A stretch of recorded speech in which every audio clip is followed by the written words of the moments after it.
Hello friends, मैं आपका दोस्त मानु शर्मा और आप देख रहे हैं आपका अपना यूट्यूब चैनल ज्ञान संग्रह। आज की इस वीडियो में मैं आपके लिए सेफ्टी से रिलेटेड एक टॉपिक लाया हूँ जो बहुत ही इंपॉर्टेंट है। हर लोगों को इसकी जानकारी होनी चाहिए और वो है फ़र्स्ट एड। आइए आगे बढ़ते हैं। जी हाँ दोस्तों, प्राथमिक उपचार सुरक्षा अभ्यास, फ़र्स्ट एड सेफ्टी प्रैक्टिस, इसकी जानकारी हर लोगों को होनी चाहिए, कभी भी काम आ सकती है। चलिए आगे बढ़ते हैं। कार्यशाला में कार्य करते समय कब कोई व्यक्ति दुर्घटना घटित हो जाए, यह कहना अत्यंत कठिन है। इसके साथ ही कार्यशाला में चिकित्सक भी अनुपस्थित होता है। अतः दुर्घटनाग्रस्त व्यक्ति को बचाने के उद्देश्य से कार्यशाला में कार्यरत कर्मचारियों को दुर्घटना के तुरंत बाद किए जाने वाले चिकित्सा उपचार का प्रशिक्षण देना अत्यंत आवश्यक है, जिससे दुर्घटनाग्रस्त व्यक्ति का प्राथमिक उपचार किया जा सके।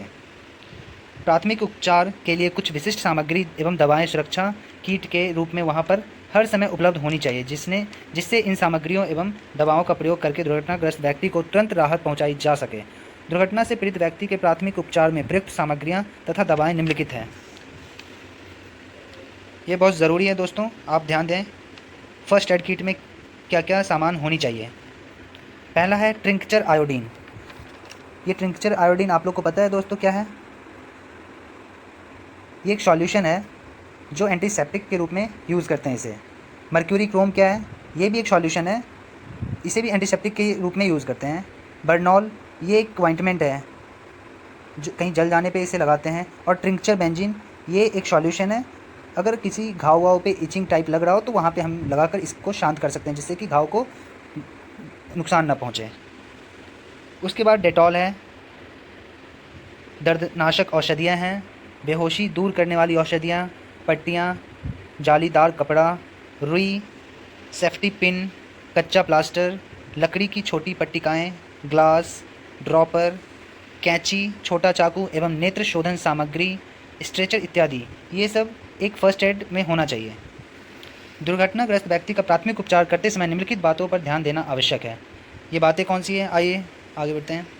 दुर्घटनाग्रस्त व्यक्ति को दुर्घटना स्थल से तुरंत हटाकर दूसरे स्थान पर आराम की स्थिति में लिटाएं अथवा बैठाएं। दूसरा, पीड़ित के चारों ओर से भीड़ हटा दें, जिससे कि उसे स्वच्छ वायु मिल सके। आप ध्यान दीजिएगा दोस्तों इन सब बातों पर, जो बहुत ज़रूरी है। फर्स्ट एड के टाइम किस तरह की सावधानियां बरतनी चाहिए। तीसरा क्या है? पीड़ित के मुंह से नकली दांत, पान, तंबाकू आदि निकाल दे अगर वो खाता हो तो, जिससे कि उसे श्वास लेने में कठिनाई ना हो।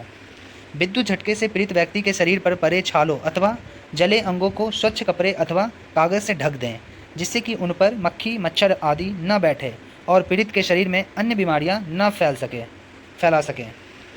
पाँचवा, पीड़ित यदि कमरे में हो तो खिड़की दरवाजे आदि खोल दें, जिससे कि स्वच्छ वायु का निर्बाध आवागमन हो सके। छठा, पीड़ित को सर्दी से बचाएं और उसे पलंग, दरी, चटाई आदि पर लिटाकर कंबल उड़ा दें, परंतु उसका मुंह उघरा रहने दें। पीड़ित को पलंग, दरी आदि पर लिटाने से उसके शरीर में एकत्र विद्युत धीरे धीरे विसर्जित हो जाती है। सातवां, पीड़ित को यदि श्वास लेने में कठिनाई प्रतीत होती हो तो कृत्रिम श्वास प्रक्रिया प्रारंभ कर दें। इसके बारे में हम लोग आगे पढ़ेंगे दोस्तों।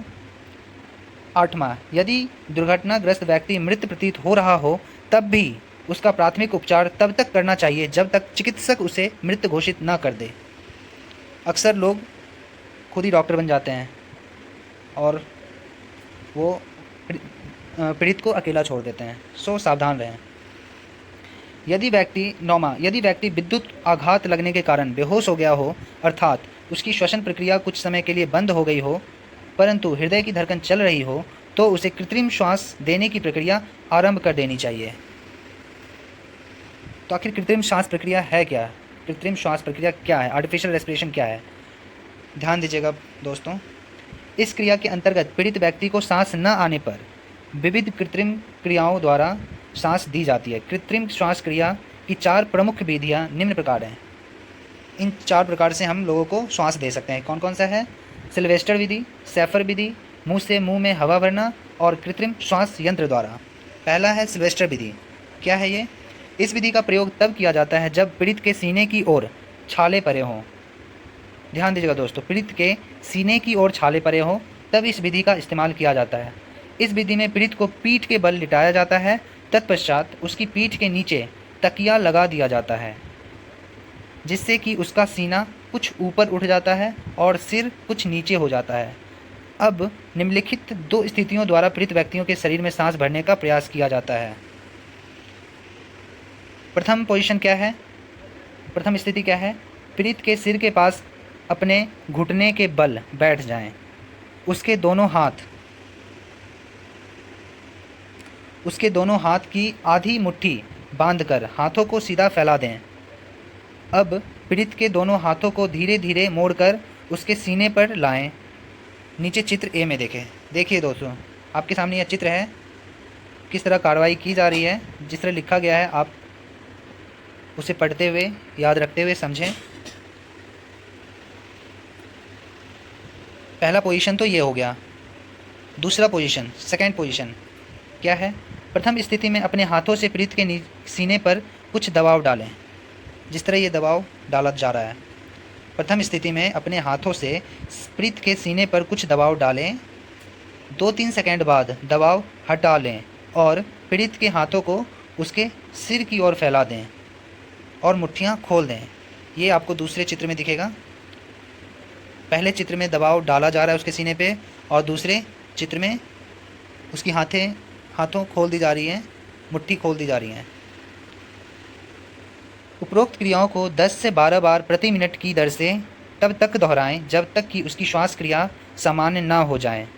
जब पीड़ित के सीने पर दबाव डाला जाता है तो फेफड़ों के अंदर की वायु बाहर निकल जाती है और दबाव हटाने से बाहर की ताज़ी वायु फेफड़ों के अंदर जाती है।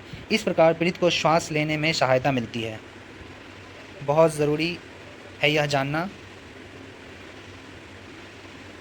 आप ध्यान से पढ़ेंगे इस टॉपिक को। दूसरा मेथड क्या है? सेफर विधि। पहला सिल्वेस्टर मेथड, दूसरा सेफर विधि। यह विधि तब प्रयोग की जाती है जब पीड़ित की पीठ पर छाले पड़े हो। पहले वाले मेथड में उसके छाती पे छाले पड़े थे और इस मेथड में पीठ पर छाले पड़े हों। तो इसमें क्या करना है? इस विधि में पीड़ित को पेट के बल लिटाया जाता है और उसके सिर को किसी एक करवट कर दी जाती है। पीड़ित के सीने के नीचे पतला तकिया रख दिया जाता है। अब निम्नलिखित 2 स्थितियों का प्रयोग कर पीड़ित व्यक्ति के शरीर में श्वास भरने का प्रयास किया जाता है। प्रथम स्थिति क्या है? पीड़ित के घुटनों के पास अपने घुटनों के बल बैठ जाएं। अपने दोनों हाथ पीड़ित की पीठ पर इस प्रकार रखें कि आपके दोनों हाथ सीधे रहें और चारों उंगलियां आपस में मिली रहें तथा वे अंगूठे से समकोण बनाएं। चित्र ए में देखें दोस्तों आप।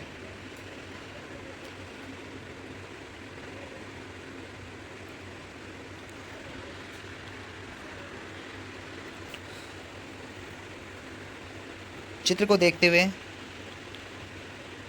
आपको हेल्प मिलेगी पढ़कर समझने में। द्वितीय स्थिति क्या है? इस स्थिति में आगे की ओर झुकते हुए पीड़ित की पीठ पर भार डालें। 2-3 सेकंड बाद दबाव को हटा लें और अपने दोनों हाथों को सीधा कर दें। चित्र दूसरे में।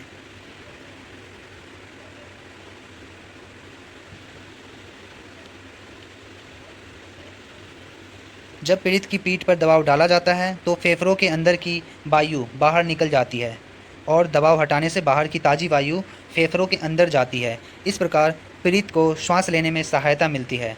उपरोक्त क्रियाओं को 10 से 12 बार प्रति मिनट की दर से तब तक दोहराएं जब तक कि उसकी श्वास क्रिया सामान्य ना हो जाए।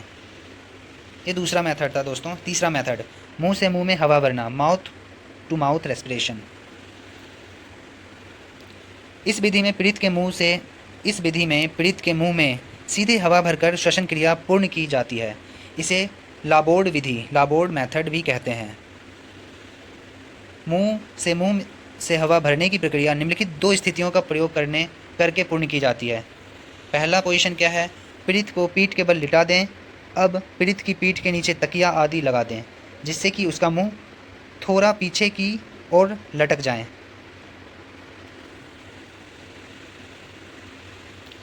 ये पोजीशन देख पा रहे होंगे दोस्तों।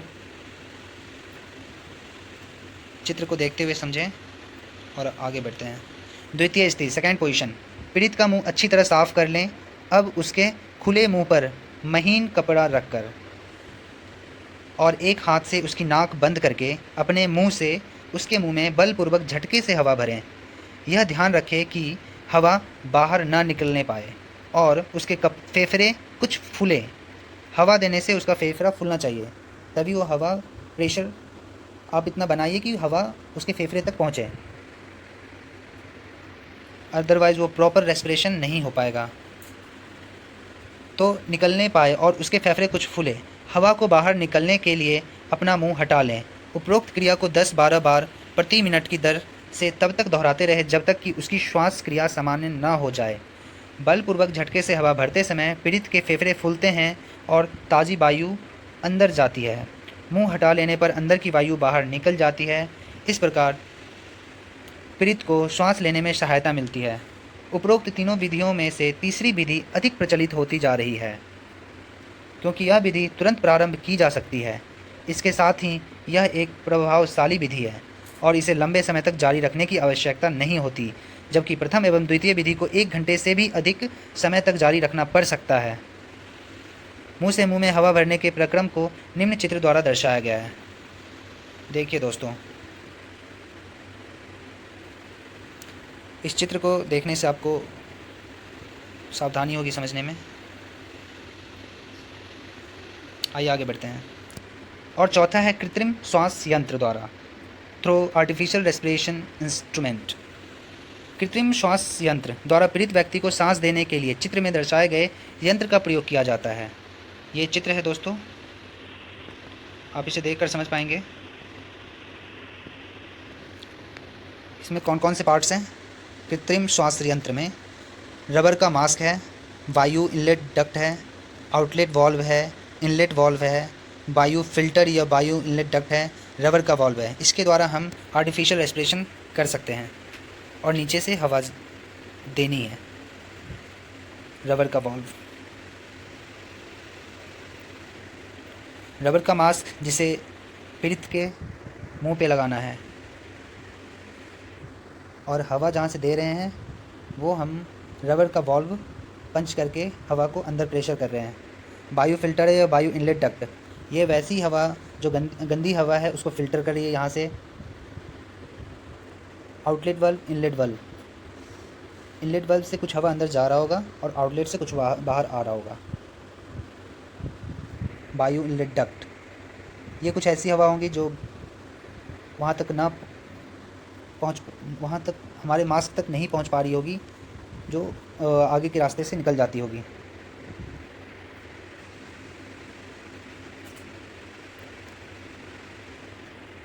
अगर इसको समझने में कोई प्रॉब्लम हो रही होगी तो आप कमेंट में बताएंगे, हम इस बारे में डिटेल में बता पाएंगे आपको। फिर आइए आगे बढ़ते हैं।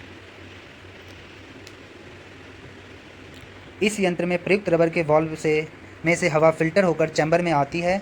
यहाँ पर इनलेट तथा आउटलेट वॉल्व लगे होते हैं जो कि रबर वॉल्व को दबाने व छोड़ने के साथ खुलते व बंद होते हैं। इसके अंतर्गत हवा पीड़ित के मुंह पर लगे मास्क के माध्यम से पीड़ित के अंदर भेजी जाती है। यह बहुत सरल प्रक्रिया है। इसमें रबर के वॉल्व को एक फ़िल्टर में 15 से 20 बार ऑपरेट किया जाता है। जी हाँ दोस्तों, आज का जो टॉपिक था बहुत ही इम्पोर्टेंट था। हर लोगों के नॉलेज में ये जानकारी होनी चाहिए, हर लोगों को ये जानकारी होनी चाहिए कि किस प्रकार हम किसी व्यक्ति को जल्द से जल्द उसे फ़र्स्ट एड दे पाएँ और उसकी जान बचा पाएँ। डॉक्टर को तो होती ही है, एक आम इंसान को भी होना चाहिए। इस मायने से भी देखा जाए तो यह वीडियो बहुत ही इंपॉर्टेंट है। हम आशा करते हैं आप यह वीडियो देखकर कुछ जानकारी ग्रहण कर पा रहे होंगे। अगर आपको यह वीडियो पसंद आता है तो आप इसे लाइक करें, शेयर करें, सब्सक्राइब करें और अगले वीडियो में बने रहने के लिए आप बेल आइकन को ज़रूर दबाएं।